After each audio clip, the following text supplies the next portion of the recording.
Sorry I'm late, everybody. I am on vacation down in Phoenix, Arizona. And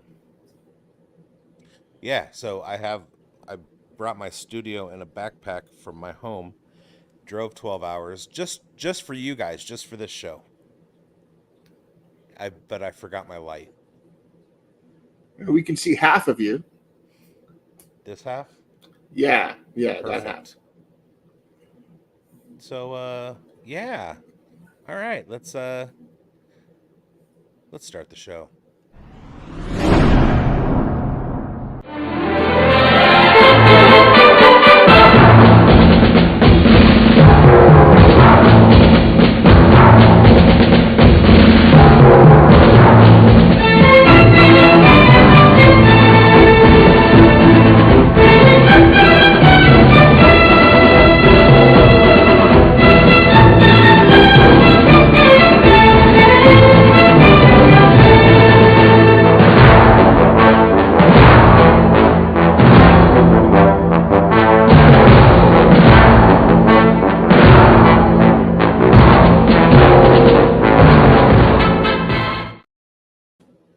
Okay.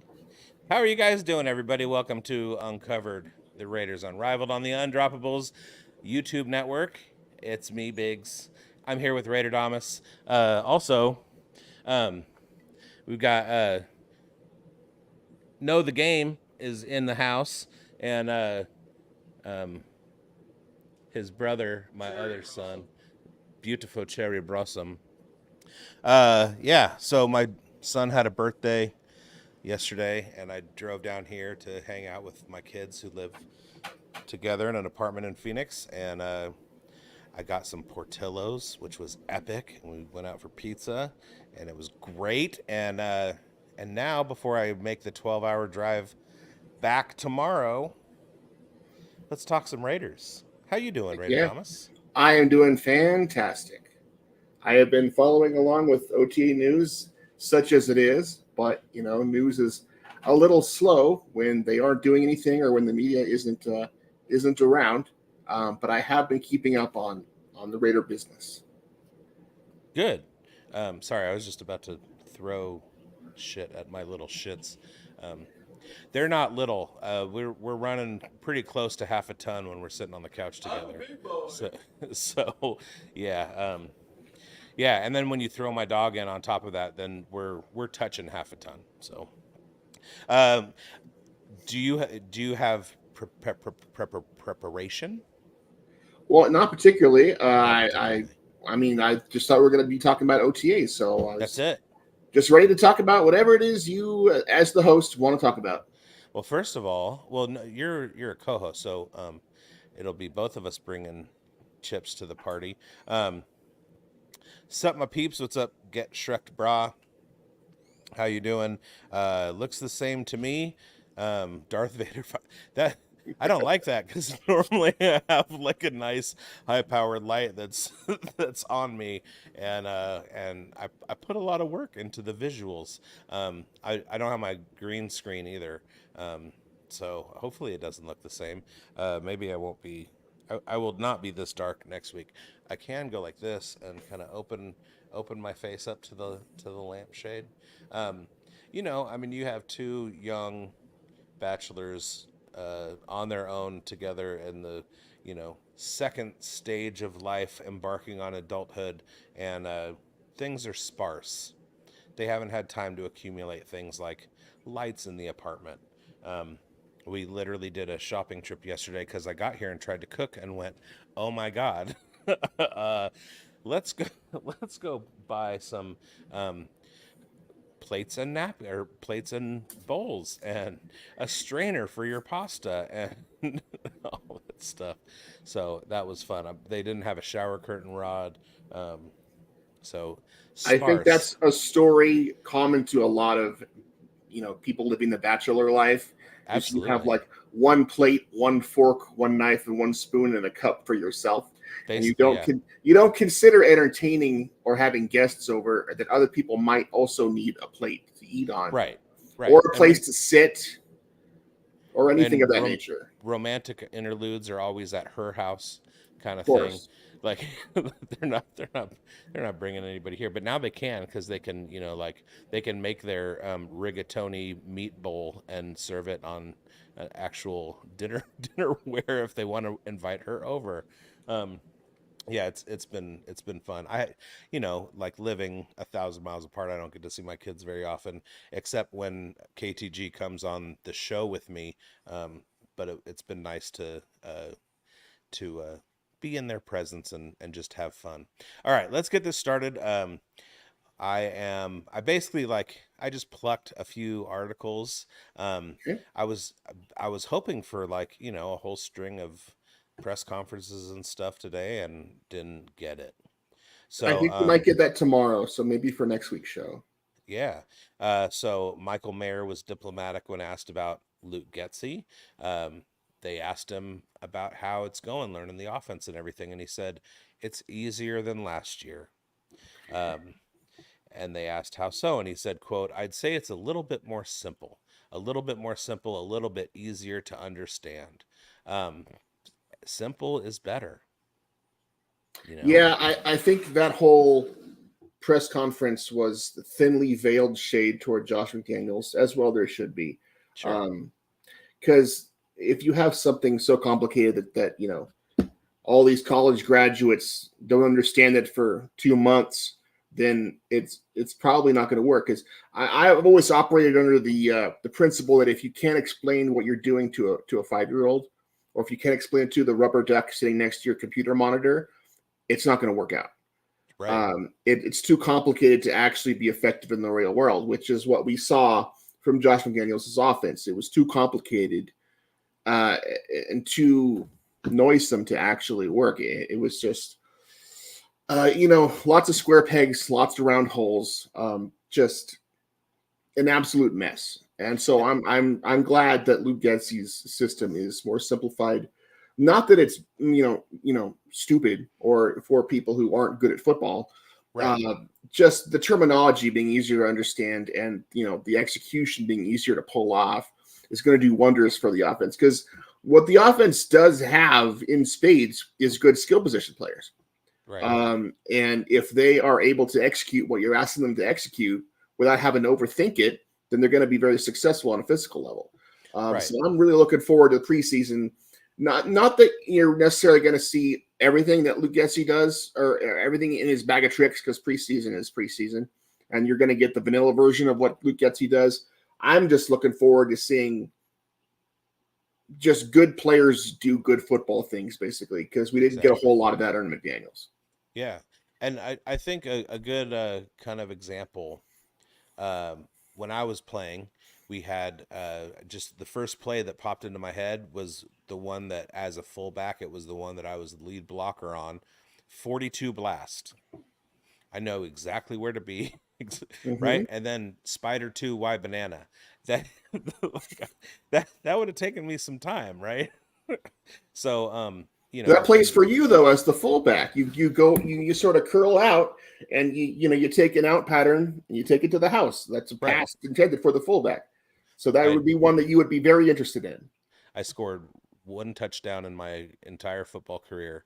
I was playing defense and recovered a fumble in the end zone.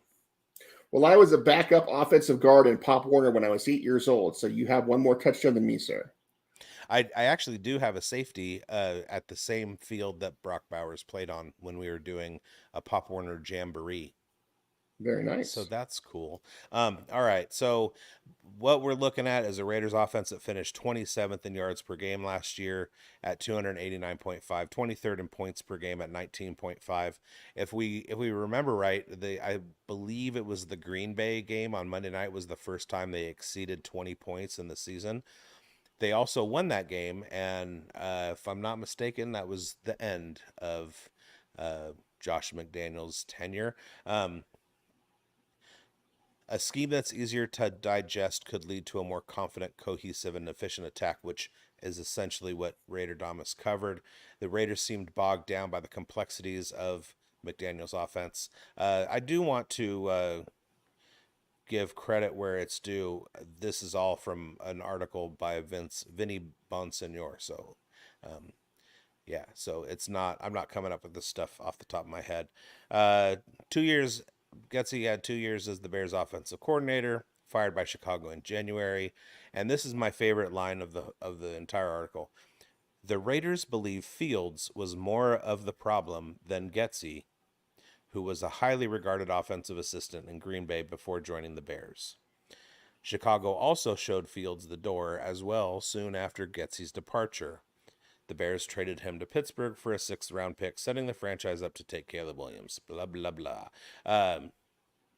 Now, this is my least favorite. Getsy doesn't have a settled quarterback situation with the Raiders either. Aiden O'Connell and or doesn't have a settled quarterback situation with the Raiders either.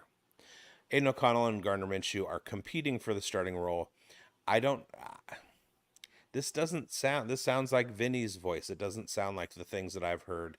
Do you have any? Have you come across any information that kind of gives us a better bead on what the plan is? Not really. No, I mean it's they're only a couple of days into OTAs. Both of the quarterbacks are out there taking more or less equal numbers of snaps, and I don't think we're going to have any clarification on the situation until 2 or 3 weeks into the preseason. I mean, even training camp probably isn't going to give us any because, well, frankly, because both quarterbacks are good. I don't think anyone is going to show that they're better than the other one. I don't think anyone's going to show that they're worse than the other one. Judging by how Aiden O'Connell did last year and judging by what Gardner Minshew has shown in his career, they're more or less equal as far as talent level.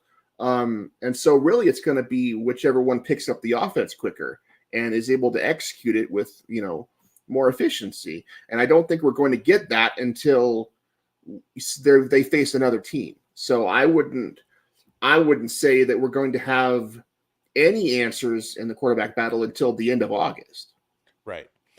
So basically what we're doing is trying to divine based on little snippets. Like I mentioned last week, when Crosby was talking to Aiden, he said that Antonio Pierce had said that Aiden was going to get the first snaps, which tells me that if both are kind of on equal footing, Aiden is the leader in the clubhouse, and it's his job to lose. If they both play fine, then it's going to be Aiden O'Connell. Unless Aiden does something really egregious to lose the job, I believe it's going to be his. Yeah, and I don't see Aiden O'Connell doing anything egregious to lose the job, because if he was going to do that, he could have done that against Kansas City on Christmas last year. He didn't. Yeah, and that's the only way I see Aiden O'Connell not being the starting quarterback come the regular season is if Gardner Minshew is suddenly turns into Brett Favre, which, judging by his career so far, I don't think he can. He can be really good. Like he has comparable stats to the guy who the Jaguars took instead of him, which was Trevor Lawrence. So he can be that, but he's not going to be good enough to wrest the job from Aiden O'Connell, who I think has the support of the team. Not that Gardner Minshew doesn't, but I think the coaching staff is comfortable enough with Aiden O'Connell to have Gardner Minshew as the backup, and I think that's that. I don't see at this point, from what I saw in the couple first days of OTAs and what the coaching staff has said, that Aiden O'Connell and what I saw on the podcast with Max Crosby, I don't necessarily see Aiden O'Connell losing this job at any point. I think you're paying Gardner Minshew $15 million a year to be the best backup quarterback in the league, which is what he's been for a good solid chunk of his career. And I think that is an awful lot better than what the Raiders had last year, which was a below average starting quarterback and a rookie backup. So I'm a lot more comfortable with what the Raiders have now than what they did last season. And I think the Raiders are too. I really want to see what AOC can do as the starter. I mean, just because of what he's shown, under pressure, not under pressure. I mean, I watched a film breakdown last night of somebody who was going back to the first Charger game, the one that the Raiders lost.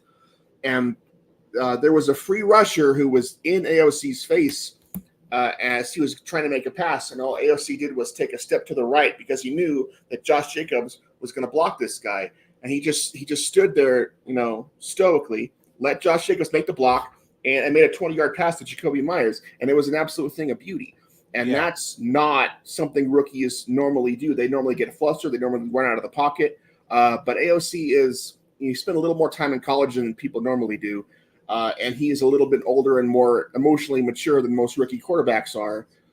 So I think you're going to see him really just take the reins of this offense, and I think you're going to see him ball out. Honestly, I don't see him being any sort of middling or below average quarterback. I think you're going to see him be just about as good as you saw at Purdue, which was pretty darn good. If he had come out a year before he did in the draft, he would have been a late first, early second round pick. Which, if you're talking about late first, early second round pick quarterbacks from Purdue, you got to talk about Drew Brees, the guys whose records at Purdue, Aiden O'Connell mostly surpassed. The Chargers were fortunate enough to, because of the Michael Vick trade with Atlanta, were fortunate enough to get LaDainian Tomlinson in the first round in, I believe, the year 2000. And then in the second round got Drew Brees. And that set them up for, a decade of being good but not good enough. But those are two, how can you do better as the first and second round picks than that? You really can't. And Drew Brees went on to have a fantastic career, mostly with the Saints, because the Chargers are garbage. Sure. But I mean, that's the level of player we're talking about here. Not that he's going to be, prime Drew Brees in his career, but that's, he has potential to be close to that, I think. Sure. And and I've said many, many times there have been lots of Super Bowls won with quarterbacks who were not as good as Aiden O'Connell. It's going to be about the team that they put around him. We have some friends in the house. Rafucho is here. Capitan. Raiders Rebel is here. All right, so I do want to say uh, when we're talking about Gardner Minshew, and if he turns, unless he turns into Brett Favre, but let's just hope it's not the Brett Favre texting former FSU co-eds. And we don't want Jets Brett Favre. We want Packers Brett Favre. Correct. The one who didn't Or know what a nickel was, but could complete an 80-yard pass, no problem. or the one stealing money from the Mississippi people. Anyway, so essentially, I actually kind of like the potential of the Raiders offense with Getsy because with two, well, especially with O'Connell, because O'Connell is in conversations I've had this week with fellow Raiders fans, let's just say Jared Goff light. He's diet Jared Goff. Not he's not quite as mobile as Goff, and that's saying quite a bit. But with Justin Fields, he could look for DJ Moore last year, not see him, and take off. Aiden O'Connell's not running anywhere, so it's going to be up to Getsy to create schemes for a pocket passer, and that'll be fun to watch, fun to see what he can do. As far as Justin Fields goes, the Raiders believing he was the problem. I mean, the proof is in the pudding. If you watch the Bears last year with Tyson Bagent at quarterback, they were efficient. They weren't as mistake prone as they were with Justin Fields. And I've also heard rumblings that Bagent is performing better than Caleb Williams in Bears OTAs, but take that with a grain of salt. Sure. I think Bagent might be ridiculously underrated as a quarterback. And I think the Bears might have just found one of those hidden gems that falls into your lap sometimes. So maybe it's less about Justin Fields and more about, oh, this other guy's really good. Not that Justin Fields is amazing or anything, but I don't think the Bears offense fit him at all. I think Colorado that was School that of was a Mines, mistake. where legends are made. Absolutely. uh, they talked about the running game. Getsy wants to run the ball effectively. Wants to make a play action pass staple. Oh, I remember what I was going to say. I've seen lots of metrics charts about quarterbacks, uh, analytics metrics, analytics charts about quarterbacks metrics. One of them that I kind of dove in on was talking about quarterbacks under pressure, how they do with pressure, and O'Connell was he was more in the average quarterback range, and Gardner was uh, below Justin Fields. So take that for what it's worth. Raider fans So know that the Raiders are at their best when they can run the football at will and run it down their opponent's throat. Like one of the most fun games to watch as a Raider fan was that Monday night game against the Broncos several years ago, where they ran the same play like 8 times in a row, the same just running play to the yeah, left, and the Broncos absolutely had no answer for it and couldn't stop it. That was just pure football sex, if you ask me. sure. And as bad as the Bears' passing offense has been in the last couple of years under Getsy, they've been one of the best rushing teams in the NFL, there's no question about that. So if the Raiders can come out, run their 2 tight end sets, throw the ball 18 to 22 times a game, and then run the ball the rest of the game, they're going to be very, very successful, especially with the defense that they have. So I'm not worried about that at all. Yeah, and a pocket usually pocket passers are fairly good in play action because it does open up the field for them. Derek Carr was certainly much better in play action style plays than non.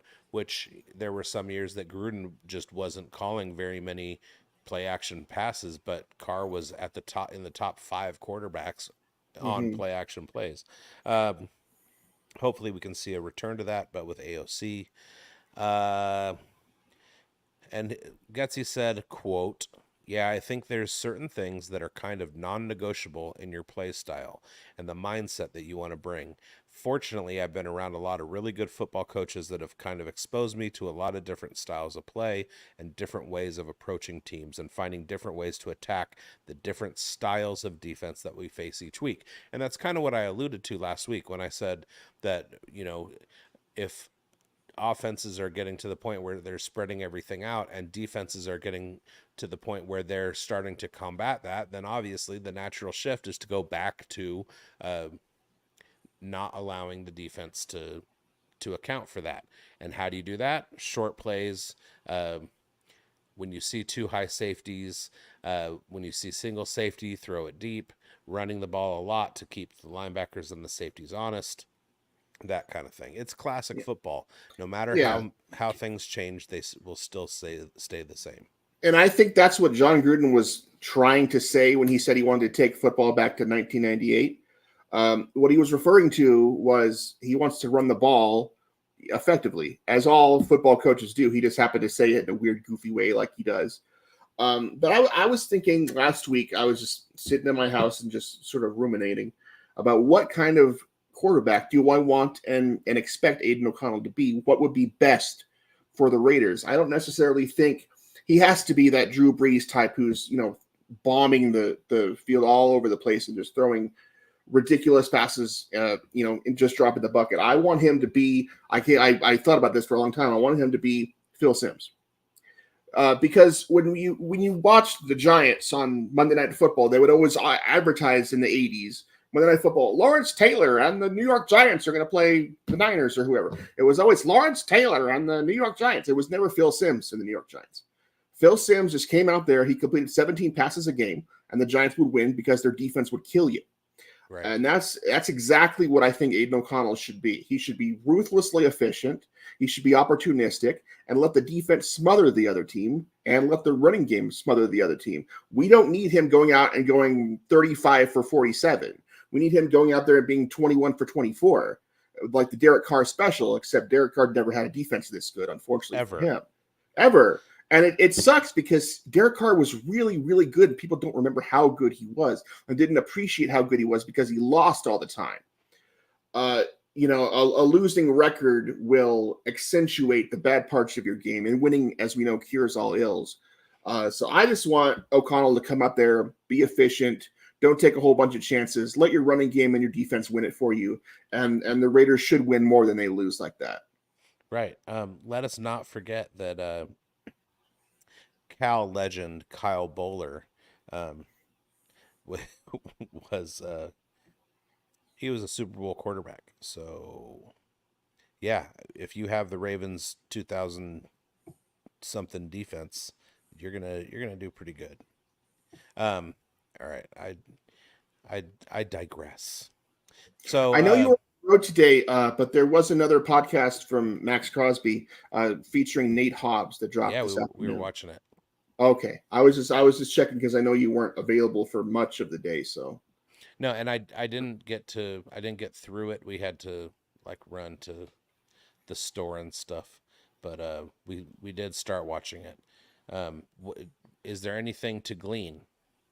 Just that he is an absolute dog. I mean, it goes into his, sort of his origin story in Louisville, and he only had Illinois was his only offer to play football, which is absurd considering how good he is. But mostly that he thinks the Raiders offense is going to be in the top five of offenses, or sorry, the defense Ooh, is going to be in the top defense. five defense. Which if they're a top five defense, I think this is a playoff team rather easily, because I think the offense is going to be just what I said it should be, which is efficient and opportunistic and letting the run game do the talking. And if they have a solid run game, an efficient passing game, and a top five defense, that's a team that can win one or two playoff games, I think. And Yeah. he exudes all the confidence in the world. He just has a lot of love for his coaches and the other players on the team. And it was just really, really nice to listen to. He seems like a really good dude. And hopefully there aren't a lot of players on the roster at this point that are like, well, we're not going to do very good. Well, I wouldn't think there should be any. I mean, No, considering last year, how they turned it around. The thing that strikes me about the draft class is that they're all the exact same type of player. They love football. They live, eat, sleep, breathe, and diet, and they are just can't wait to get out there and hit somebody. yeah. Makes me want to get out there and hit somebody myself. Although this is what I do, so I'm not gonna hit anybody. But just they're all football lifers. They're all just absolute gamers and grinders. Gruden would love these kids. So I just think that's a total Antonio Pierce draft. Not that Tom Telesco doesn't draft kids like that, and like he always did for the Chargers, he drafted always good players. But I just think this particular crop of people chosen by him and Antonio Pierce is going to just set the culture, and good things are in the Raiders' future because of that. Yeah, there was one takeaway that I got from the portion that I was able to see uh, regarding Nate Hobbs, and that is that he is good friends with Jack Harlow, which I thought was pretty cool.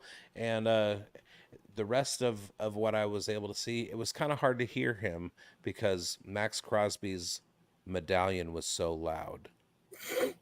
Yeah, my least favorite thing about that particular podcast is that they don't always let their guest speak on what he's trying to talk about. No, They his keep interrupting medallion. him on because there's like six people up there and they're just constantly talking. I'm And talking Max about his Crosby, necklace. well, yeah, his necklace Oh, is ridiculously, you loud. know, glitzy and glinty. But the actual people, there's just too many people talking. So it's not always good. It's not always easy to hear the answers that they're trying to get out of the guest. Most podcasts are like that, including this one. Um, what was I going to say? It was about the podcast. Oh yeah, speaking of Max Crosby, I was gonna move on to a different story, but let's talk about Max for a second. Sure. If there's one thing that I've never seen in uh, any professional sports, and I've been a follower of the NBA, the NFL, and Major League Baseball for a long, long time, Max Crosby got a raise. He got a bonus. I've Hmm. never seen a team do that with any player in the 40 years that I've been paying attention. Nobody has ever just gotten a bump in their contract for, I mean, I'm saying no reason. Obviously there is a reason. Um, but what an uncanny way to show a player we love you, even if we're not going to renegotiate anything right now. We're showing our commitment to you. We're just going to throw $6 million more to you. What was that? Well, we got to remember Max Crosby was a fourth round pick. And so his contract numbers have been a little lower than what you would expect out of somebody of his talent and skill level. Yeah, Uh, if we think about the 2019 draft, we took Cleveland Farrell fourth overall, and we took Max Crosby in the fourth round. If we correct. switch those two up and pretend that we took Max Crosby fourth overall and Cleveland Farrell in the fourth round, it's one of the greatest drafts of all time. So if we look at him commensurate to the other players in his position who are producing similarly to him, they're all making $6 to $12 million a year more than he is. So I think if you want to be proactive to get out in front of any potential issues his agent or him may have with the Absolutely. contract, you don't necessarily have to extend him because you already did. What you have to Right. do is make him paid the same as people who are doing what he does. And there's about 3 guys like that, and one of them is named Miles Garrett, and the other one's named T.J. Watt. And if you want Max Crosby to be the happy Raider that we know and love for the rest of his life, then you're going to have to pay him like those guys are getting paid. And so Right. if you want to throw him an extra $6 million on top of what he's making and not extend his contract, then God bless you for doing that. I don't want to hear Max Crosby is upset about his contract and he'll sit out. I don't want to hear that ever. Right. Max Crosby doesn't ever want to do that. He wants to be out there hitting people. He doesn't want to have to worry about his contract, and he should never have to worry about his contract. He's done more for the Raiders than any player probably of the last 15 years. When he retires, he will be on the Mount Rushmore of Raiders players of all time. That's how good this guy is. So you have to make him feel appreciated, wanted, and paid commensurate to his peers. And that was one of the first things I thought of, was how savvy a move that was for the Raiders to do that. The second thing that I thought of was how much that must have pissed off the NFL Players Association. What are you doing? Just handing people more money? You can't do that. That's a contract situation. They're probably not happy with it, but the Raiders obviously did the right thing. 100%. Yeah, let's set a precedent for that. All right, love Max. And then you can say to your young players, if you produce like Max Crosby, you'll get paid like Max Crosby. We don't have a problem doing that. Because you don't want to be like the Browns or Bengals and say, oh, we're cheapskates. You want to be like, oh, you play like that? You'll get that paper, buddy. So, step it up. Yeah. That's a message to send to the young players. It would incentivize me. All right, and speaking of Nick, God damn, my mouth and my brain, I hate them. Speaking of Nate Hobbs, we got 2 of the Raiders' starting quarterback jobs are set. Jack Jones will man one spot on the outside. Nate Hobbs will be in the slot. That leaves one more starting role opposite Jones up for grabs. We are looking at DeCameron Richardson, MJ Devonshire, Jacorian Bennett, Sam Webb, Brandon Faison, just the guys that we went over last week in the defensive depth chart podcast that we did. You have to think Jacorian Bennett is going to earn the job. I'm thinking none of the above, to be honest with you. Okay. Because the Raiders have a lot. Let's see. Today is May the 28th. In 3 days, it will be June the 1st. 3 days. Well, the Raiders will have a lot of money, like close to $30 million coming off the books on June 1st because of the June 1st cuts they've made. The Raiders are going to sign one of those guys, whether it's Xavier Howard or Stephon Gilmore or whoever. They're going to sign a veteran corner. I don't think there's any question about that. There's only a question is which one of them it's going to be. I don't think it's going to be any one of the guys that are already on the team. I think it's going to be someone that they bring in. Okay. Jacorian Bennett, though, he played well in the second half last season, as did all of the Raiders. Is that going to be necessary to go get another guy? I think it is. If you want that top flight, number 1, number 2 overall defense, you need 2 really, really good, solid, elite corners. I think history has shown that. I do think that Jacorian Bennett, whenever he was on the field, produced, and I think he's going to take that second-year leap. But I think history has also shown, especially Raiders history has shown, you can never have too many cornerbacks, good defensive backs, because injuries happen, bad things happen. Sometimes guys like Marcus Peters don't pan out. Marcus Peters was supposed to be that guy, our number 1 guy, and he just decided he didn't want to tackle anymore. And Antonio Pierce isn't going to put up with that. Absolutely not. So bad things happen to good people, and that's why you need as many good defensive backs and good players at every position as you can get, but cornerback especially. So I don't think getting a veteran corner is going to put us in a disadvantageous position at all. I think you can continue to let these young players, especially the rookies, and we have 2 pretty darn good rookie corners, not counting our UDFAs, of which I think at least one of them is going to pan out. But you can't go get those guys one more year of development before you throw them out there under the bus. You know. Yes. Um, Before I get to the next item, there was an article that I saw, and um, one of the things that I really don't like about the internet is that this is from a website, and the headline says Raiders, quote, most dangerous, unquote, addition this offseason revealed. Okay, I'll bite. Body of the article, blah, blah, blah. According to Ryan Fowler of Bleach Report, the signing of Wilkins was the, quote, most dangerous, unquote, addition the team made this offseason. How, how do you take one website's opinion piece and make that into the headline of that just baffles me. Well, that's I that's what sports aggregation does. I mean, I have written numerous articles for the Ramble and for Silver and Black Pride that were it'll take you take one thing that they said, you put it in quotation marks, and you write an article about it. I'm going to Sure. write an article, my opinion about someone else's opinion. It's not news. It's just what you think. Right. So And that's just and how it's done. and as a blogger, the way that I was trained to blog was blogging was linking to other pieces, whether it Sure. was a news article or whatever. So you always had a hyperlink in the body of what you were writing that alluded to what you were talking about. It just like the aggregation thing kind of drives me nuts.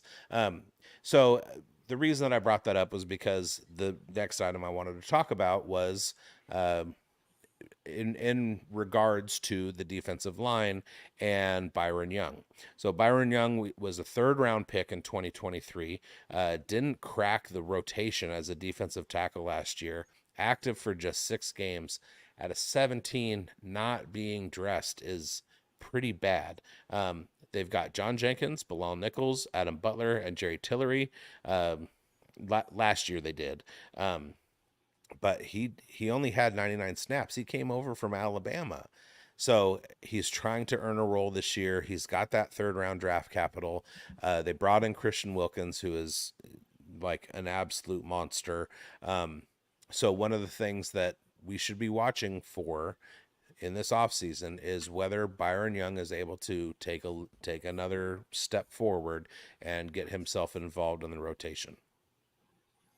Yeah, I mean, there's going to be at least one defensive line spot that's going to be open and up for grabs. I mean, I think right now it's probably Adam Butler's to lose. You could put John Jenkins in there because the Raiders re-signed him. But next to Christian Wilkins, I mean, whoever steps up and plays well is going to be in that rotation because it's not always going to be him. Now, one thing I did read about was normally when you have a star defensive tackle, that guy is on the field for like 25 to 40% of the plays that you run on defense. They rotate in and out, and Right. you don't want your best guys being out there all the time. Christian Wilkins, on the other hand, plays about 80% of the snaps. Right. And when you have him and Max Crosby, who plays about 98% of the snaps, out there basically all the time, you're going to have a very, very disruptive unit, a very consistent unit. The problem is that the person playing between those two players uh, is probably not going to be as talented as either of them. And if we have Byron Young step up and be amazing and solidify himself as part of the rotation, then all the better. Because the other three spots are pretty well locked down with Coons, Wilkins, and Crosby, and also you have Tyree Wilson in there too. He's got to Yeah. fit somewhere. So somebody has to be good in that spot between Crosby and Wilkins. I think he Byron is more of a traditional defensive tackle, and Tyree Wilson is more of a hybrid model. And one of the things that he was talking about is a lot of what his work that he did inside last season wasn't necessarily because he's a fit for the defensive tackle position. It's just that they wanted him to work on some of the things that are required from playing on the interior like that. And that just helps him develop a more all-around game, which is something that we see for Max Crosby. A, there isn't anybody who's on the field as much. B, there isn't a defensive end in the NFL that's as effective against both the pass and the run as Max is. I know that Garrett and Watt are out there, and Nick Bosa too, but they don't do the things against the run game that he does. Watt maybe the closest, and there you might be able to cherry pick some stats that make push Watt ahead, but Myles Garrett doesn't do it. It's Max. Now, if Tyree turns into that same kind of guy that can be on the field in run fits and pass fits and still be effective, along with with Kuntz, I mean that would create an absolute monster situation, and I think that's kind of what they were thinking last year. I mean, you have to go back to like the Minnesota Vikings defense of the 1970s, the Purple People Eaters, to have guys with this much usage rate. Like Alan Page, who was the first defensive player to win MVP, like never came off the field. Like the one play he was not on the field was that freaking Dallas Cowboys Hail Mary, where the Dallas Cowboys won the Super Bowl because of that. That was like the one play all season he wasn't on the field. But the rest of the plays, Alan Page was there causing havoc. And I think that's the kind of players that we have and we're going to need to beat the Chiefs, because you have to have your best players out there all the time. Yeah. Speaking of beating the Chiefs, we're going to need some wide receivers to do that. We'll talk about the wide receiver room. Last year, the Raiders used 11 personnel, 64% of offensive snaps. Luke Getsy comes over, as you've alluded to many times. Luke Getsy used 12 personnel on a very regular basis. Where was the rank? I believe he used it on first down at like 23% of the time, and the rate usage overall was like 8th in the NFL for using a 2 tight end set. Top 10, 12 personnel. So we're definitely adjusting our offensive scheming, going from 11 to 12 at a much higher rate. So we've got Brock Bowers, we've got Michael Mayer, one running back, 2 tight ends, and 2 wide receivers, 14.4% of the time last year. That'll go up. Trey Tucker with his big playability. The article mentions Gallup and Guyton. I don't think they're are needle movers at all. It says Gallup should push for playing time, but no, I think Guyton makes the team and Gallup doesn't. Honestly, that's just my conjecture. His years are behind him, to say the Sure. least. All right, one thing I thought of, you were talking about exciting plays, and I thought it was running game versus the passing game, and I thought which was more exciting, the way the Green Bay Packers won the Hail Mary game against Detroit, or the way Josh Jacobs won the overtime thriller against Seattle 2 years ago. Depends on how big a Lions fan you are. So much more exciting to watch Jacobs run the ball on that play. Because you see long passes all the time. Like, they're not uncommon in football, but an 80-yard run is rather uncommon in football because most defenses know how to tackle. But for that play, he was just running against air. There was nobody there, and that's just good offensive execution. All the blocks were made perfectly. So there you go. All right. I am pretty much at the end. Anything of note that you want to get into? I'm just looking forward to more OTAs, more news. Looking forward to minicamp opening up. I've heard that there's going to be some sort of idea floated out by the NFLPA to like lengthen minicamp and get rid of OTAs, which I don't think is a good idea. Just because of the scheduling, you want to be not working when your kids are off of school. You don't want to mess with that too much at the end of the school year. I just don't see that particular idea working out. The Players Association, I think, needs to listen to their guys, needs to listen to the media a little bit. I think the system they have right now, where you can take a vacation at the end of the school year with your kids and then go back to work, is probably the best way to handle it. I don't like stuffing in more games, more practices into a 6-month period. I just think you got to let these guys breathe. They're human beings too. They're not machines. You just have to let them sit and sure recover. I'm pretty sure Max is an alien robot. Well, he did something to his leg where he was able to play on it without dying. So good for him. But I mean, most of these cats out here have to like get some sleep. You know what I'm saying? Yes. Uh, so I just think they need to leave well enough alone and not screw with the schedule too much. I agree. I am very much looking forward to expanding into 2 bye weeks in the season. Um, that is something that I think should have been a long time coming. I don't have a problem with the season being extended. We got Rebel checking in with Kuntz will have a monster year this year, 36 pressures, 8 sacks. Um, he could have a better year. Oh, I misread that. He had 36 pressures and 8 sacks when AP was the coach. No sacks and 15 pressures under McDaniels. He could have a better year than Max because of no double teams. And that's one of the reasons that they brought Christian Wilkins in. Thank you for the comment, Rebel. It's one of the reasons that they brought Christian Wilkins in to cut down on the number of double teams that Max was seeing. So that Yeah, is if you can't double team Max or at least chip him with a tight end, he's going to get 20 sacks next season. I don't think there's any question about that. And I think Kuntz will get double digit sacks.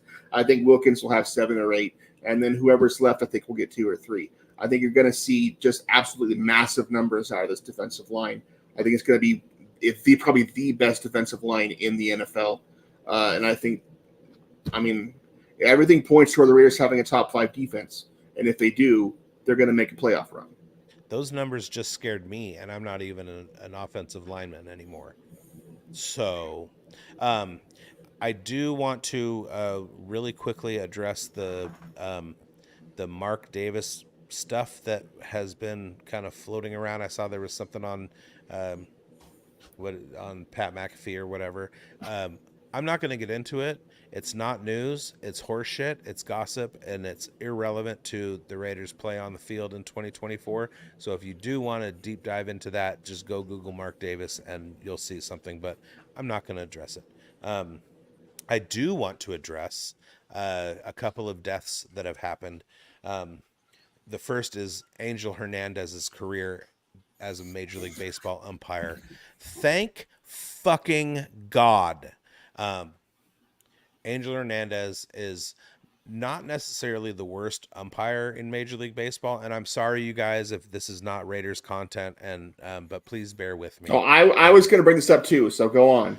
Yeah, he's not necessarily the worst. He wasn't necessarily the worst umpire, but you know those cops who like get attitude because they have a badge and a gun. Um, that's the way that Angel Hernandez was. He was so unflinchingly steadfast in his wrongness that it drove me absolutely batty. He wasn't good. He was I mean, he wasn't the worst, but he certainly was in the bottom 5 or 10% of Major League Baseball umpires. But he had the attitude that his shit didn't stink, and it is. I cheered yesterday when I read the announcement that today he was retiring for Major League Baseball. No, I have zero interest in seeing Angel Hernandez umpire a little league game, any baseball. Just he was a disgrace to the game of baseball, and I'm glad he's gone. Well, I think he did a lot for people with disabilities because he showed that even if you're blind, you can still mess with the careers of baseball players half your age. I just think it's going to be sad when he tries to take his grandkids to the park because he doesn't know what a swing is. God damn it, Tyler. That's the reason that you should be reading the Raider Ramble and Raider Damas's Friday articles, because it's pieces like that are just, it's like a buffet. This is what I Um, do, man. This is why I make the big bucks. You know what I'm saying? second one is I I'll just kind of like repeat the tweet. I was 12 years old. I was playing City League basketball, and for some reason, I was taller than everybody else. So, our offensive system was for me to stand in the low block with my arms straight up in the air, and whoever was bringing the ball up the court would throw the ball into my hands. I'd turn and bank it in.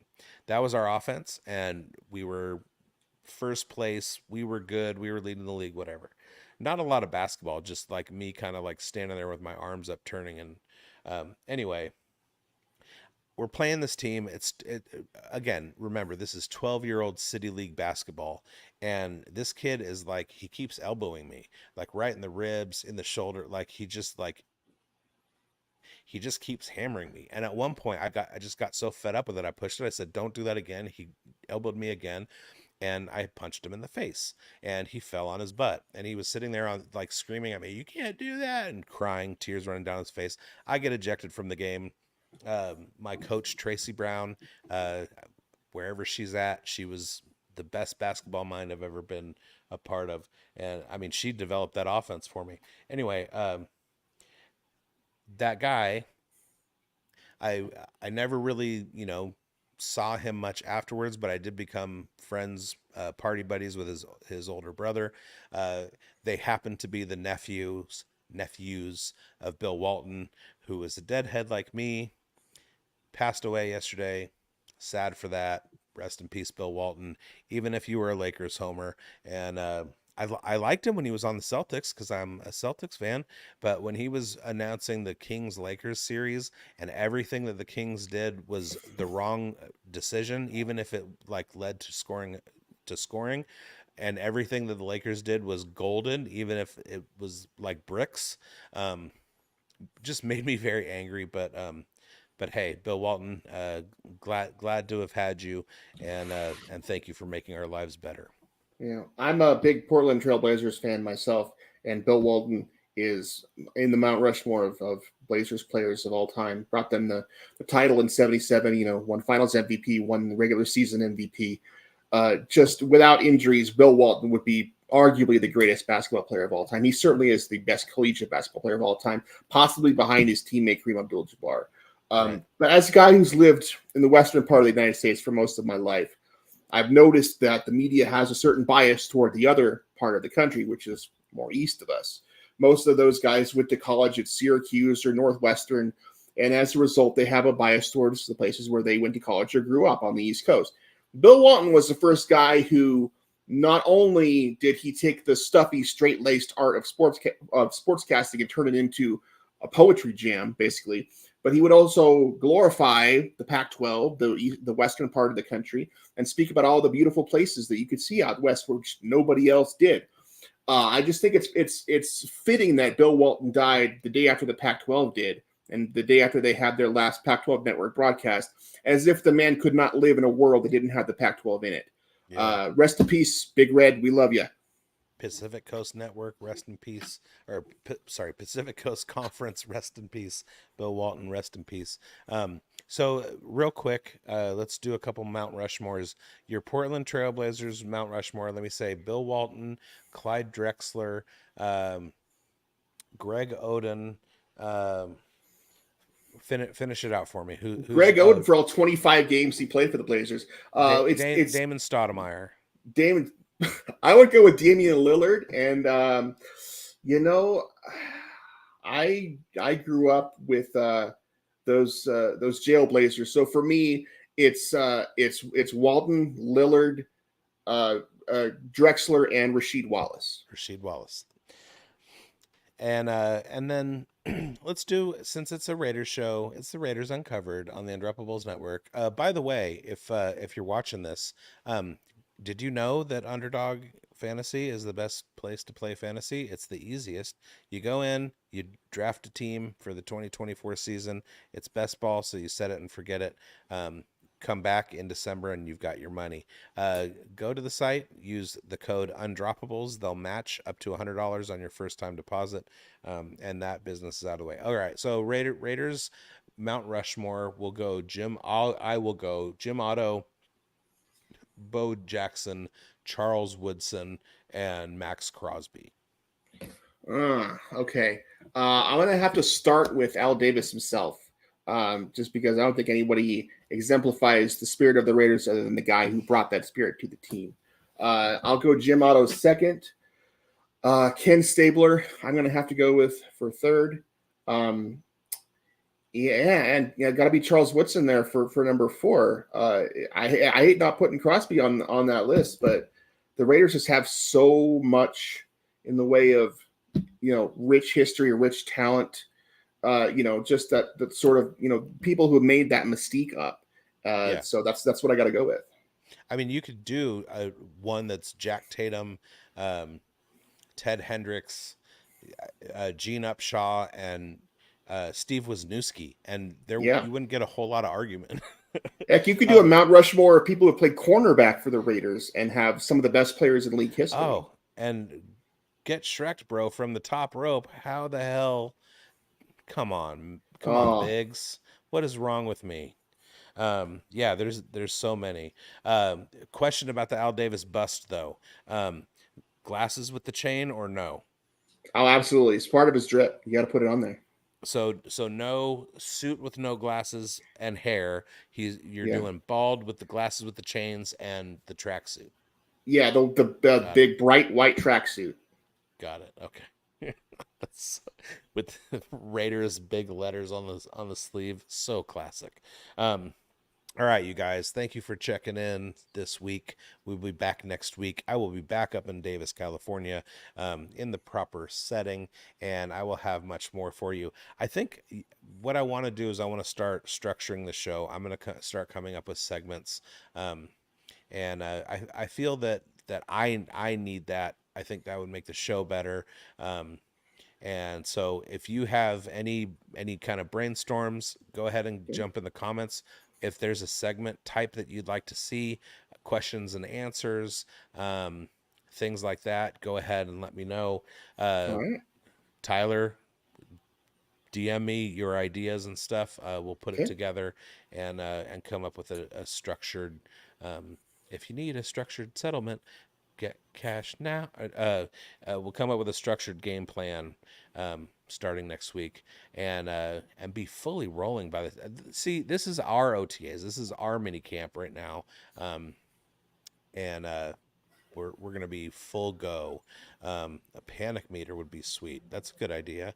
Um, I think yeah, we're I will definitely. Thank you, Get Shrek. That was very helpful. Um, I'm gonna run with that idea and see where we're at. But other than that, thank you guys for checking in, and we'll talk to you next week. As always, you can find Raider Damas at TheRaiderRamble.com. I got my Raider Damas's Friday for telling or Saturday for telling during the season, roasting whoever the Raiders happen to play that week, amongst other articles that are right there as well. And you can find me on Twitter at Raider Damas. Big Boned FFB for me. I do have to say that since I'm in Arizona and it's technically mountain time, I freaked out when I was putting the show together because I was like, "Oh my god, am I an hour ahead? Did I time travel while I was in the car?" And turns out in the summertime it doesn't change anything. It's still the same as California time. Um, so anyway, thank you guys, and as every week, fuck the Broncos.